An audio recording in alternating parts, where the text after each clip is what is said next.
पालघर विधानसभा मतदारसंघ अनुसूचित जमातीसाठी राखीव आहे। 2014च्या विधानसभा निवडणुकीत शिवसेनेचे आमदार कृष्णा घोडा 515 मतांनी विजयी झाले होते। त्यावेळेस काँग्रेसचे राजेंद्र गावित यांनी त्यांना कडवी झुंज दिली होती। त्या निवडणुकीत काँग्रेस दुसऱ्या क्रमांकावर, भाजप तिसऱ्या आणि बहुजन विकास आघाडी पक्ष चौथ्या स्थानी राहिला होता।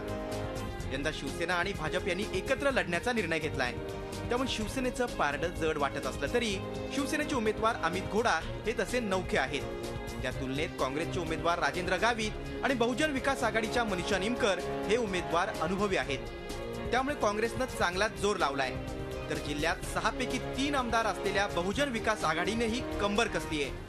तळागाळात जाऊन त्यांच्याशी लोकांशी संपर्क साधून त्यांची जी समस्या असतील त्यांच्या अनुषंगाने मी काम करेन आणि जे वाढवण बंदर, जिंदाल जेटी आणि सुश्री धरण यांचे स्थानिकांचे जे अडीअडचणी असतील त्यांना सामोरे जाऊन मी त्यांच्यासोबत काम करेन। गेल्या 35 वर्षात जी विकासाची गंगा या पालघर जिल्ह्यामध्ये नव्हती ते मी आणण्याचा प्रयत्न केला आणि निश्चितच या ठिकाणी पालघर जिल्ह्याचा विकास हाच माझा ध्यास आणि या विकासाच्या याच्यावरती या ठिकाणी ही निवडणूक मी लढवतो आहे। या मतदारसंघाच्या असलेल्या अडचणी ह्याची मला जाणीव आहे आणि त्या मी प्रत्येकाच्या फक्त माझ्यासारखे आणि मी स्थानिक उमेदवार असल्यामुळे इथे प्रत्येक गाव गाव हा पिंजून काढलेला आहे। त्याच्यामुळे ह्या मतदारसंघातल्या असलेल्या अडचणीवर आम्ही मात करू आणि इथल्या नागरिकांना, मतदारांना न्याय देऊ।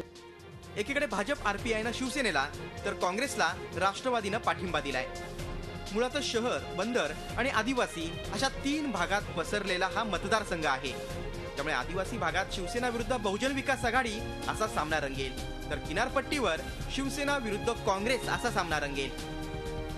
त्याचवेळी शहरी भागात शिवसेना, काँग्रेस आणि बहुजन विकास आघाडीची प्रतिष्ठा पणाला लागणार आहे। हर्षद पाटील, झी मीडिया, पालघर। झी 24 तास रहा एक पाऊल पुढे।